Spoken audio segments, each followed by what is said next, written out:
Hi everyone, I'm Vaishali, your success mentor. Welcome you all to my channel. So आज बात करने वाले हैं एक क्वेश्चन की जो अक्सर बच्चों के दिमाग में आता है, can I change my university after admission? जब मेरा पीएचडी में एडमिशन हो गया, एडमिशन होने के बाद, सिलेक्शन होने के बाद इंटरव्यू लिस्ट आई, सिलेक्शन हो गया, फिर मैंने फीस पे कर दिया, चलो वहां तक भी ऑप्शन होता है कि चलो पीछे हट जाओ, वहां तक भी ऑप्शन है, आपने जस्ट सीट रिजर्व करने के लिए फीस पे की है, वहां तक भी आपके पास ऑप्शन है कि पीछे हट सकते हो, बट फीस वापस क्लेम नहीं कर सकते। ठीक है, फिर प्रॉब्लम शुरू असली में तब होगी जब आपने रजिस्ट्रेशन कर दिया। कुछ यूनिवर्सिटी तो होती है कि फर्स्ट डे ऑफ जब आपको बुलाया जाता है, फर्स्ट डे ऑफ ज्वाइनिंग, उसी दिन रजिस्ट्रेशन करवा देते हैं। रजिस्ट्रेशन प्रोसेस क्या होता है वो भी हम देखेंगे नेक्स्ट वीडियो में। तो रजिस्ट्रेशन करवा देते हैं। कुछ यूनिवर्सिटी ऐसी होती है जिनको, मोस्टली वैसे प्राइवेट यूनिवर्सिटीज में ऐसा होता है कि 1-2 महीने लग जाते हैं रजिस्ट्रेशन में। ठीक है, क्यों क्यों क्यों क्यों टाइम लगता है इतना? क्योंकि लिए रजिस्ट्रेशन क्या है, सारे बैच का एक साथ करना होता है। प्राइवेट यूनिवर्सिटी में तो ऐसा होता है कई बार कि आते जाओ आते जाओ आते जाओ आते जाओ, तो वो लोग थोड़ा वेट करते हैं पूरे बैच का रजिस्ट्रेशन करवाने में, क्योंकि सभी का एक साथ रजिस्ट्रेशन करना होता है। ठीक है, तो प्राइवेट यूनिवर्सिटी में ऐसा रजिस्ट्रेशन प्रोसेस कुछ रहता है। प्रॉब्लम तब शुरू होती है जब रजिस्ट्रेशन हो जाए, उसके बाद आप फंस जाते हो। अब ऐसा लगता है कि अब मैं क्या करूं? Now the question is, can I change my university after that? Yes और no? The answer is yes, you can change your university after registration, but थोड़ा उसका एक लंबा प्रोसेस रहता है। अब पहले हम जरा समझते हैं कि ऐसी सिचुएशन क्यों आती है कि बच्चों को लगता है कि हम चेंज करना है, ऐसी सिचुएशन क्यों आती है। पहली सिचुएशन तो ये हो सकती है जो गाइड से रिलेटेड, बच्चों की गाइड के साथ नहीं बन पा रही है, उन्हें गाइड पसंद नहीं आ रहा है, गाइड से उतना सपोर्ट नहीं मिल रहा है, या गाइड उनसे कुछ और चाहता है, वो कुछ और चाहते हैं, वो चाहते हैं kind of flexible environment, but guide बहुत ही रिजिड है, गाइड चाहता है ये मेरे हिसाब से चले, या ऐसा हो जाता है, या उल्टा भी हो जाता है, स्टूडेंट चाहता है कि मैं बहुत ज्यादा रिसर्च, बहुत ज्यादा पढूं, मेरे को गाइड चाहिए बहुत हाई फाई, मतलब बहुत पहुंचा हुआ, मतलब जिसने बहुत रिसर्च की हो, बट उसे मिल जाता है कोई मीडियम मीडियम जिसने इतनी ज्यादा रिसर्च नहीं की होती है।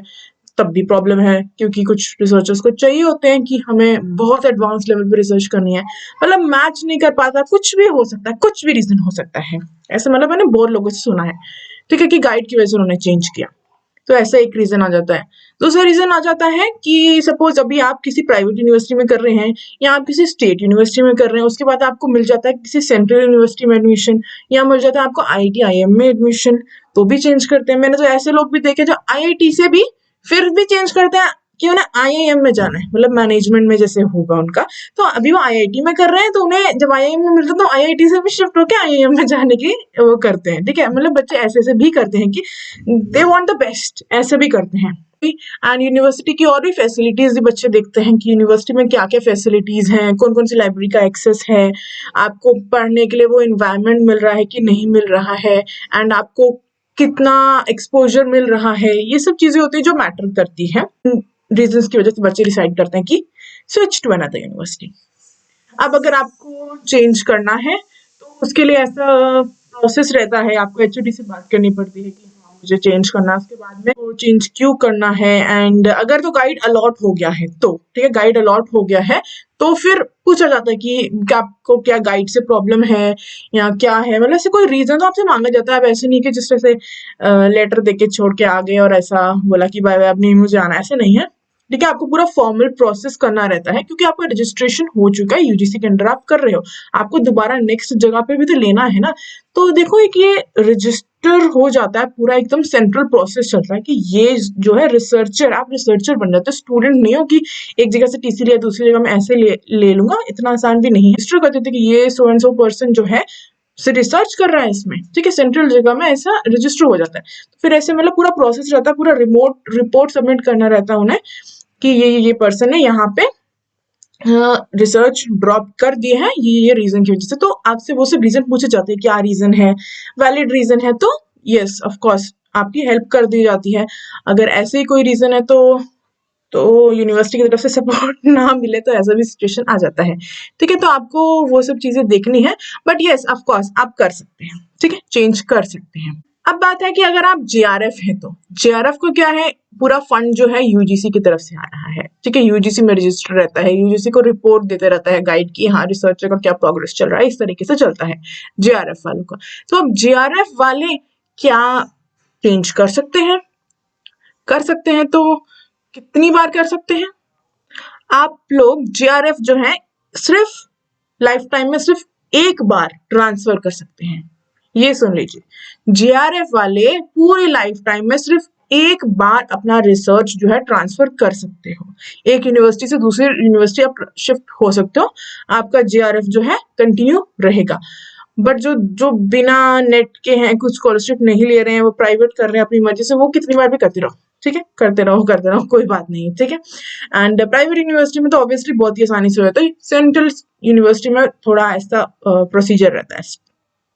तो जेआरएफ वाले जो है लाइफ टाइम में ओनली वन टाइम आप आगे शिफ्ट कर सकते हो। सपोज आपने एक साल एक यूनिवर्सिटी में लगा लिया अपना जेआरएफ, फिर आपने शिफ्ट किया दूसरी यूनिवर्सिटी में, ठीक है। तो क्या आपको दूसरी यूनिवर्सिटी में 5 साल तक जेआरएफ मिलेगा? नहीं मिलेगा, वहां पे सिर्फ 4 साल तक मिलेगा, ठीक है। एक साल आपने यहाँ लगा लिया, आगे 4 साल यहाँ और मिलेगा, टोटल 5 साल, ऐसे चलता है। जेआरएफ मिलेगा, जरूर मिलेगा। एंड हो सकता है बीच का जो प्रोसेस है, बीच का ना ये जो प्रोसेस रहता है जेआरएफ ट्रांसफर करना इधर करवाना, ये भी कोई इतना आसान नहीं रहता है। तो इट डिपेंड्स कि आपको यूनिवर्सिटी से कितना कोऑपरेशन मिल रहा है। कई बच्चे तो ऐसे भी होते हैं कि यहाँ से छोड़ के यहाँ ज्वाइन कर लिया, लेकिन पुरानी यूनिवर्सिटी से उतना कोऑपरेशन नहीं मिल रहा है कि वो उनका अप्रूव करे, जेआरएफ वहां से कैंसिल करें, वो ऐसे करते हैं, स्टॉप कर देते हैं, ठीक है। बट वहां से हटाते नहीं है पुरानी यूनिवर्सिटी से, तो वहां जा के चक्कर काट काट के करना पड़ता है, इतना आसान वो नहीं होता है। तो ये सब कुछ चीजें रहती है जो आप सोच के चलेगा। अब दूसरी बात, क्या ऐसा करना चाहिए, सजेस्ट करूं मैं या नहीं करूं? तो देखो, बात प्रोसेस इतना आसान नहीं होता है, ऊपर से आपकी मेहनत भी वेस्ट होती है, ठीक है। तो बहुत ही अच्छा होगा कि आप एक जगह एम करके चलिए एंड वहीं पर एडमिशन लीजिए, इंस्टेड कि ये ट्रांसफर करने वाला जो चक्कर है, ये इसमें ज्यादा मत ही फंसिए। तो मैं सजेस्ट करती हूँ, कोशिश कीजिए, अगर आपका मन है कि मुझे IIM में ही लेना है, ऐसा आपका मन है, तो वेट कर लीजिए, ठीक है। एक साल वेट करने में, एक साल चलो ज्यादा 2 साल, अगर मीन्स मतलब दिल से डाई हार्ट फैन की मुझे PhD IIM से ही करनी है, ऐसा कुछ है तो 2 साल भी वेट कर लीजिए, ठीक है। अगर ऐसा है कि मतलब करनी ही करनी है तो आप वेट कर लीजिए।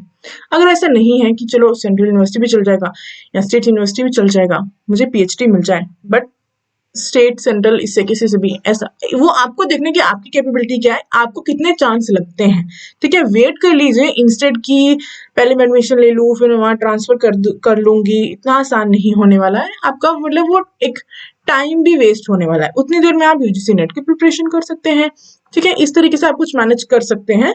ऑफकोर्स ट्रांसफर करना एक यूनिवर्सिटी से दूसरी यूनिवर्सिटी बहुत आसान रहता है, सॉरी बहुत आसान नहीं होता है, बट पॉसिबल जरूर होता है, ठीक है। तो आप इन सब चीजों को ध्यान में रखते हुए अपना डिसीजन ले सकते हैं।